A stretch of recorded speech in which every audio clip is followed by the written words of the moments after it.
បាទសួស្តីបងប្អូនទាំងអស់គ្នាដែលតែងតែតាមដានវីដេអូនៅក្នុង Channel MsOffice Learning បាទនៅក្នុងថ្ងៃនេះគឺយើងជួបគ្នាជាថ្មីនៅក្នុងវីដេអូកលឹកខ្លីៗទាក់ទងទៅនឹងការប្រើប្រាស់កម្មវិធី MsOffice ហើយវីដេអូកលឹកដែលខ្ញុំត្រូវលើកយកមកបង្ហាញនៅក្នុងថ្ងៃនេះគឺទាក់ទងទៅនឹងការប្រើប្រាស់ data filter គឺកន្លែងគឺចំណុចសញ្ញាព្រួយហ្នឹងបាទអញ្ចឹងជាទូទៅការប្រើប្រាស់ data filter គឺយើងប្រើប្រាស់វាដើម្បីធ្វើការស្រង់ទិន្នន័យទៅតាមផ្នែកនិងសម្រាប់ធ្វើការតម្រៀបទិន្នន័យទៅតាមលំដាប់ឬក៏ទៅតាមអក្ខរក្រមបាទអញ្ចឹងបញ្ហានេះគឺវាមានបញ្ហាមួយបាទបញ្ហានៅត្រង់នៅពេលដែលយើងដាក់ protective គឺការប្រើប្រាស់ filter ហ្នឹងគឺមិនអាចប្រើប្រាស់បានទេបាទបើមិនបើយើងអត់អាចកំណត់មិនកំណត់វាទេគឺយើងប្រើប្រាស់មិនបានអញ្ចឹងថ្ងៃនេះគឺខ្ញុំបង្ហាញពីដំណោះស្រាយងាយៗដើម្បីឲ្យយើងនឹងអាចធ្វើការតម្រៀបចំណាត់ថ្នាក់បាននៅពេលដែលយើងជាប់ protective បាទអញ្ចឹងអ្នកនរគ្នាអាចកលេចមើលក្នុងឧទាហរណ៍នេះជាដើមបាទតាកតងទៅនឹងក្បាលព្រួយនេះដើម្បីប្រើប្រាស់វាគឺយើងប្រើប្រាស់នៅកន្លែងនេះកន្លែង filter កន្លែងហ្នឹងណាបាទអញ្ចឹងដើម្បីអាចប្រើប្រាស់វាបានគឺដំបូងគឺអ្នកនរគ្នាគ្រាន់តែដាក់សញ្ញាព្រួយសំទោសដាក់ cell cursor របស់យើងនៅក្នុងតារាងរបស់យើងណាដាក់កន្លែងណាក៏បានបន្តមកទៀតយើងចូលទៅកាន់ memory data ហើយយកពាក្យថា filterពេលនោះយើងនឹងបានសញ្ញាព្រួយនៅគ្រប់ក្បាលជួយឈរទាំងអស់នៃតារាងរបស់យើងអញ្ចឹងសញ្ញាព្រួយនេះឯងគឺយើងប្រើវាដើម្បីស្រង់ឬក៏តម្រៀបបាទអញ្ចឹងចំណុចទី1គឺខ្ញុំបង្ហាញរបៀបនៃការប្រើប្រាស់វានៅពេលដែលអត់ជាប់ protective តើវាដំណើរការយ៉ាងម៉េចបាទឥឡូវខ្ញុំចំណុចទី1ទាក់ទងទៅនឹងយើងអត់ទាន់ដាក់ protective ទេបាទអញ្ចឹងនៅពេលដែលយើងអត់ដាក់ protective ការងាររបស់យើងគឺយើងអាចធ្វើបាន2គឺទី1ស្រង់ទិន្នន័យទី2តម្រៀបទិន្នន័យឥឡូវបើសិនបើយើងចង់ធ្វើការស្រង់អញ្ចឹងនៅក្នុងតារាងរបស់យើងនឹងគឺវាមានភេទប្រុសភេទស្រីបើសិនបើខ្ញុំចង់ដឹងថាតើនៅក្នុងតារាងរបស់ខ្ញុំនឹងមានភេទស្រីណាខ្លះអញ្ចឹងយើងគ្រាន់តែចុចចំកន្លែងសញ្ញាព្រួយនឹងហើយយើងដោះសញ្ញាtickនេះចេញហើយយើងចុចចំសញ្ញាtickត្រង់ភេទស្រីហើយយើងអូខេពេលនោះតារាងរបស់យើងគឺវាបង្ហាញតែភេទស្រីបើយើងចង់បង្ហាញភេទប្រុសគឺយើងគ្រាន់តែចុចសញ្ញានឹងហើយយើងយកកន្លែង tick ភេទប្រុសហើយដោះសញ្ញា tick ភេទស្រីចេញយើងអូខេពេលនោះតារាងរបស់យើងគឺយើងស្រង់បានតែភេទអីភេទប្រុសទេបាទបើយើងចង់បង្ហាញទាំងអស់មកវិញគឺយើងគ្រាន់តែចុចលើវាមក clear filter ពេលនោះវាបង្ហាញទិន្នន័យទាំងអស់មកវិញបាទអានឹងគឺតាក់ទងទៅនឹងការស្រង់ទិន្នន័យបាទឬក៏យើងអាចស្រង់ហើយខ្ញុំត្រូវការពិន្ទុ10ស្រង់ពិន្ទុ13ប្រហែលអ្នកយើងគ្រាន់តែចុចចំកន្លែង13មកយើងអូខេពេលនោះវាស្រង់យកតែពិន្ទុ13ឯង13អ្នកគឺមាន2អ្នក13ពិន្ទុគឺមាន2អ្នកបាទចុច clear ដើម្បីបង្ហាញទាំងអស់មកវិញអានេះគឺទាក់ទងទៅនឹងការស្រង់ចំណុចមួយទៀតគឺទាក់ទងទៅនឹងការតម្រៀបទិន្នន័យអញ្ចឹងជាទូទៅបើសិនបើយើងចង់តម្រៀបចំណាត់ថ្នាក់អញ្ចឹងយើងគ្រាន់តែចុចសញ្ញាព្រួយនេះមកហើយវាមាន2ជម្រើសវាមាន small to large ហើយនិង large to small អញ្ចឹងជាទូទៅចំណាត់ថ្នាក់របស់យើងគឺយើងតែងតែតម្រៀបវាពីតូចទៅធំអញ្ចឹងយើងត្រូវយកពាក្យថា small to large ហ្នឹងណាចុចលើវាមកពេលនោះយើងឃើញតម្រៀបចំណាត់ថ្នាក់យើងពីតូចទៅរកធំឬក៏យើងទៅរៀបពីធំទៅតូចនៅផ្នែកខាងក្រោមពីធំទៅតូចវិញប៉ុន្តែជាទូទៅគឺតម្រៀបពីតូចទៅធំបាទអានឹងគឺចំណុចទី1គឺទាក់ទងទៅនឹងការប្រើប្រាស់ filter នៅពេលដែលយើងអត់ដាក់ protective បាទ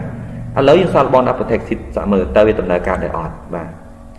អញ្ចឹងឥឡូវខ្ញុំសាកល្បងដាក់ protective គឺយើងចូលទៅកាន់ menu review ហើយយកពាក្យ protective ជាទូទៅនៅពេលដែលយើងយកពាក្យ protective វានឹងឲ្យយើងជ្រើសរើសកន្លែងហ្នឹងវាឲ្យយើងកំណត់ហើយយើងចង់កំណត់ចង់បានអីហើយចំណុចទី2គឺវាឲ្យយើងដាក់លេខកូដកន្លែងលេខកូដនេះយើងចង់ដាក់ក៏បានមិនដាក់ក៏បានបាទឥឡូវកន្លែងជ្រើសរើសឥឡូវខ្ញុំអត់ធ្វើការជ្រើសរើសអីទេជាទូទៅគឺវាដាក់សញ្ញា tick កន្លែងនេះ2ដោយស្វ័យប្រវត្តិតែម្ដងហើយកន្លែងផ្សេងទៀតខ្ញុំអត់ដាក់អីទេបាទអត់ដាក់សញ្ញា tick ទេហើយកន្លែងនេះយើងដាក់លេខកូដក៏បានមិនដាក់ក៏បានប៉ុន្តែឥឡូវខ្ញុំដាក់លេខកូដចុះគឺខ្ញុំដាក់1 2 3យើងអូខេមកអញ្ចឹងយើងដាក់លេខកូដម្ដងទៀត1 2 3យើងអូខេពេលនោះគឺការងាររបស់យើងគឺជាប់ហើយបាទគឺមានន័យថាវាជាប់ protective កែក៏មិនបានដែរចឹងក្នុងករណីនេះបើសិនបើយើងចង់ធ្វើការស្រង់ទិន្នន័យចុចសញ្ញាព្រួយគឺវាលេងដំណើរការតែម្ដងឃើញទេអត់ដំណើរការទេអញ្ចឹងដើម្បីឲ្យអាសញ្ញាព្រួយដំណើរការតតែអ្នកតគ្នាកំណត់ចូលទៅកំណត់កន្លែង protective អញ្ចឹងក្នុងករណីនេះគឺអ្នកទាំងត្រូវដោះ protective ចេញសិនវិញបាទចេញសិនគឺយើងចូលទៅកាន់ review ហើយយើងយកពាក្យថា unprotect ហើយយើងដាក់លេខកូដមិញមកគឺ1 2 3គឺមានន័យថាយើងដោះ protective ចេញវិញឃើញទេ បន្តមកទៀតបានយើងជួយទៅកំណត់វាឡើងវិញជួយទៅកាន់ review ហើយយកពាក្យ protect sheet អញ្ចឹងកន្លែងនេះគឺអ្នកនរគ្នាត្រូវ tick ត្រង់កន្លែងចំណុចមួយវាដាក់ថា use auto filter កន្លែងហ្នឹងហើយដាក់កន្លែង sort មួយទៀតមកហើយយើងអូខេមកដាក់លេខកូដមក1 2 3អូខេ1 2 3អូខេពេលនោះលេខ protect sheet វាយើងជាប់ធម្មតាឃើញទេបាទជាប់ហើយបាទនេះជាប់ហើយបាទអញ្ចឹងប៉ុន្តែយើងអាចប្រើប្រាស់បាន filter លើនេះឃើញទេវាអាចប្រើប្រាស់បានយើងចង់ស្រង់ភេទស្រីយើងចុចទៅលើនឹងមកអូខេឃើញយើងអាចស្រង់ភេទស្រីបានធម្មតាបាទប៉ុន្តែវាមានបញ្ហាមួយគឺយើងតម្រៀបចំណាត់ថ្នាក់មិនបានទេឥឡូវយើងសាកល្បងតម្រៀបណាពីតូចទៅធំទេជាប់តែម្ដងពីធំទៅតូចបាទតម្រៀបអត់បានទេតម្រៀបឈ្មោះតាមអក្សរក្រមក៏តម្រៀបលេងបានដែរបាទអញ្ចឹងយើងឃើញថាក្នុងករណីដែលយើងដាក់ protect sheet ការប្រើប្រាស់ filter គឺយើងអាចប្រើប្រាស់បានតែការស្រង់ទិន្នន័យចំណែកការតម្រៀបទិន្នន័យទៅតាមអក្សរក្រមឬការតម្រៀបទិន្នន័យទៅតាមលំដាប់គឺយើងមិនអាចប្រើប្រាស់បានទេអញ្ចឹងក្នុងករណីនេះគឺយើងត្រូវមានដំណោះស្រាយមួយអញ្ចឹងថ្ងៃនេះគឺខ្ញុំបង្ហាញអំពីដំណោះស្រាយទាក់ទងទៅនឹងការតម្រៀបទិន្នន័យមិនបាននៅពេលដែលជាប់ protect sheet ដោយយើងប្រើប្រាស់វិធីងាយៗដោយពុំចាំបាច់សរសេរកូដទេអញ្ចឹងយើងចូលទៅកាន់វីដេអូមេរៀនទាំងអស់គ្នាតែម្ដង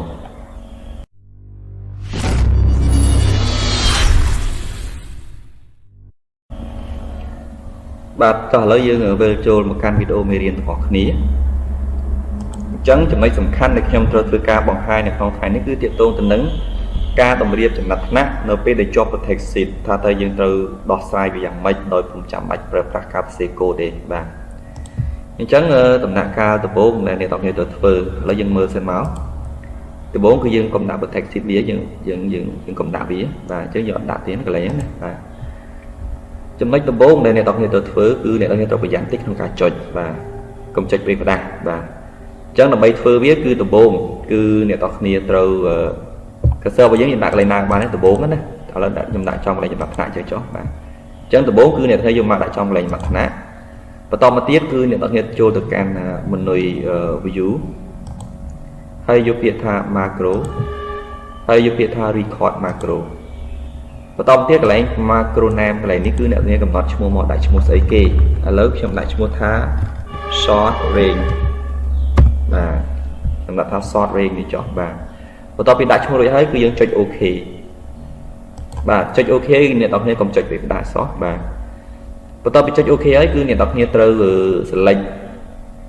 ត្រង់ចំណាត់ថ្នាក់របស់យើងបាទកុំ select ក្បាលតារាង select តែត្រឹមចំណាត់ថ្នាក់របស់យើងមកបានណាបន្ទាប់ពី select បានហើយគឺអ្នកទាំងគ្នាត្រូវ click មកស្ដាំហើយអ្នកទាំងគ្នាជ្រើសយកពាក្យថា short ជាទូទៅចំណាត់ថ្នាក់គឺយើងត្រូវតម្រៀបវាពីតូចទៅធំអត់យកពីធំមកតូចទេអញ្ចឹងអ្នកទាំងគ្នាត្រូវជ្រើសយកជម្រើសមួយវាដាក់ថា short smallest to largest ឃើញណាយកខាងលើគេបាទបន្តមកទៀតវានឹងចេញផ្ទាំងមួយវាឲ្យយើងជ្រើសរើសវាមាន expand the selection ហើយនឹង continue with the selection current selection ក្នុងចំណុចនេះទាក់ទងទៅនឹងការតម្រៀបគឺយើងមិនមែនតម្រៀបតែមួយជួរនេះទេបាទអញ្ចឹងយើងតម្រៀបពេញមកតារាងយើងទាំងមូលអញ្ចឹងអ្នកទាំងគ្នាត្រូវជ្រើសយកជម្រើសខាងលើគឺ expand the selection អញ្ចឹងអ្នកទាំងគ្នាចុចយកខាងលើនេះមកហើយយើងជ្រើសយកពាក្យថា short បាទពេលនោះចំណាត់ថ្នាក់របស់យើងកុំចុចពេលផ្ដាស់ណាពេលនោះចំណាត់ថ្នាក់របស់យើងនឹងបានតម្រៀបតាមអក្សរក្រមហើយបន្តមកទៀតអ្នកទាំងគ្នាយកម៉ៅរបស់យើងមកចុចចំកន្លែងចំណាត់ថ្នាក់ប៉ុណ្ណឹងហើយគឺអ្នកទាំងគ្នាចូលទៅកាន់កន្លែង menu view ហើយយកពាក្យថា macro ហើយយកពាក្យថា stop recording ពេលនោះគឺចប់ការងាររបស់យើងចុចចំកន្លែងណាក៏បានដែរមិនជាបញ្ហាទេបាទបន្ទាប់ពីចប់កន្លែងហ្នឹងហើយគឺអ្នកទាំងគ្នាត្រូវបង្កើតចូលទៅកាន់កន្លែង insert យកនិមិត្តសញ្ញាមួយមកឥឡូវខ្ញុំយកសញ្ញាព្រួយចុះសញ្ញាព្រួយចុះក្រោមហើយខ្ញុំគូសមួយចំកន្លែងហ្នឹងបាទហើយខ្ញុំដូរពណ៌វាមកខ្ញុំដាក់ពណ៌ខៀវបាទអញ្ចឹងមានថាកន្លែងនេះគឺសម្រាប់ធ្វើការតម្រៀបទិន្នន័យចុចឲ្យសញ្ញាព្រួយនេះមកគឺដើម្បីតម្រៀបទិន្នន័យបាទអញ្ចឹងដើម្បីអាចប្រើប្រាស់សញ្ញាព្រួយនេះបានគឺអ្នកគ្នាគ្រាន់តែคลิกមកស្ដាំលើសញ្ញាព្រួយហើយយកពាក្យថា assign macro ពេលនោះអ្នកគ្នានឹងឃើញមានឈ្មោះមិញដាក់ថា short range មិញណាហើយកន្លែងនេះអ្នកគ្នាជ្រើសយកពាក្យថា this workbook ហើយយកពាក្យថា OK បាទចប់ការងាររបស់យើងអញ្ចឹងអ្នកគ្នាអាចប្រើប្រាស់បានដែរអញ្ចឹងអ្នកគ្នាអាច select លើតារាងយើងទាំងមូលហើយយើងចូលទៅកាន់ menu data យកពាក្យថា filter បាទ cái này cứ dương toàn protect seed đấy nè và lâu dương trong từ điệp ở mua ta mặc cả tròn ngày chạy lại đi máu thì chúng ta mặc cả tròn và còn tay nó bị là protect seed được dương bán đấy nè và đứa coi dương nó bị được dương trong từ điệp là thấy dương ai chạy lại ní hay dùng biển small to large biết nó như khi nằm điệp từ ta mặc cả tròn này là nhé và không cả này nó cứ dương mình trong chạy này dương ai plus nhà vui như các bạn này chạy nhà vui đi máu dương khơi nhạc đã những cái tập ban làm riết đôi khi này là lấy những sao bọn đã protective giảm mới cho được càng nuôi review dù việc là protective hai cái này dương dùng việc là use auto filter dùng việc sort hai cái này lịch code nếu những đạn có ban mình đạn có ba là lớp trong đã lịch code cho cứ mỗi kỳ 7 ok mỗi kỳ 7 ok và lấy những sao bọn ở thưa ca gì cái nhưng thưa ca tầm riết cờ đấy hoặc cờ thế nè và và tới những thưa ca song tình lấy gì ai thưa ca song bán ok cứ nhé song phết sấy cứ những song bán hay biên trong song phết drop cứ những song bán thầm mà đa còn té bánh há cứ lấy cái những pro tầm riết mình cờ đấy chứ nó không cảm này để ai để giữ mình ai thưa ca tầm riết tình này bán nó biết để những pro filter còn té những ai pro pass nhà ruồi là mấy thưa ca tầm riết bán đấy nhé lấy thao tác trong cài lấy trong cài lịch muối lấy lịch muối nó cứ mua tròn chả đá nó cứ còn lịch muối lấy trong cài còn ở đặt từ lịch thì bình chó và lịch muối cứ tới mua lấy trong cài đặt lịch động tờ và chân lịch muối cứ mua ở ron tanita hay nên mua lâm mini chân lịch muối pin nè lấy những tầm mơ cái ảnh ràng vào dưới khởi nhé Chrome bảo dưỡng cứ upload tăng nạp về chương trong pro đến cái pro cờ đấy thấy nhé chắc là mấy ai tầm điệp bán riêng pro nhà luôn hàng lừa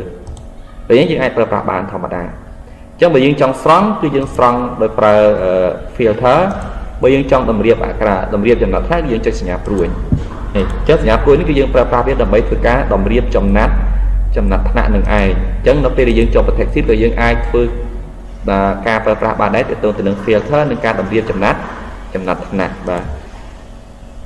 chấm nói mới tiệt nó bây giờ thuê trang bán nó bây giờ trong print nó bây giờ chạy review